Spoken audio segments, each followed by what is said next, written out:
Olùdíje fún ipò ààrẹ lábẹ́ ẹgbẹ́ òṣèlú Labour Party ọ̀gbẹ́ni Peter Gregory Obi ó mà ti mú ariwo bo ẹnu báyìí ó ti pariwo síta wípé àwọn èèyàn náà fẹ́ yí ọ̀rọ̀ òun síbi tóun ò yí ọ̀rọ̀ lọ o, tó sì ti ń fi ọgbọ́n tọrọ àforíjì lọ́wọ́ gbogbo àwọn kìrìsìtẹ́nì Nàìjíríà wípé kì í ṣe nǹkan tóun gbà lérò ẹni àwọn èèyàn náà sọ tí òun ò sì yẹ̀yẹ́ àwọn ṣọ́ọ̀ṣì àti àwọn kìrìsìtẹ́nì pẹ̀lú ẹ̀sìn kìrìsìtẹ́nì tí wọ́n ń ṣe. Ẹ rántí pé níṣe lariwo jáde pàápàá lórí ẹ̀rọ ayélujára nígbà tí wọ́n ní Peter Obi tó ṣe ìfọ̀rọ̀wérọ̀ kan lópin ọ̀sẹ̀ tó kọjá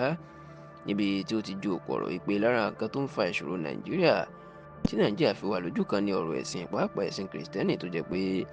ṣọ́ọ̀ṣì làwọn èèyàn lọ ń jókòó sí látọjọ́ ajé tí í ṣe Monday di ọjọ́ ẹtì tí í ṣe Friday.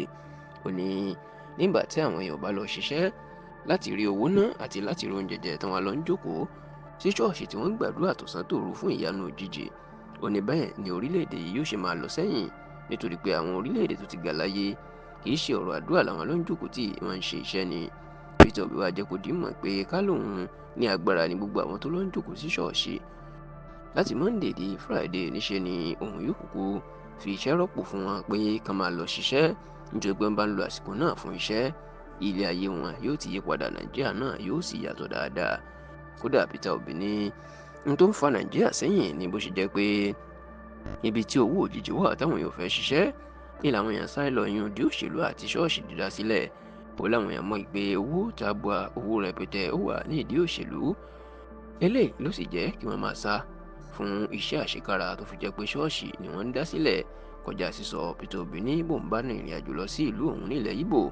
ó ní bóun bá kọjú sọ́tún ṣọ́ọ̀ṣì ni, bóun kọjú sósì ṣọ́ọ̀ṣì ni. Ó ní gbogbo eléyìí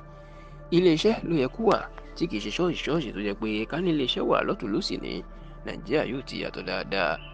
Nígbà tí inú bí àwọn kìrìsìtẹ́nì tó ń sọ̀rọ̀ sí Peter Obi pé ó yẹ̀yẹ́ àwọn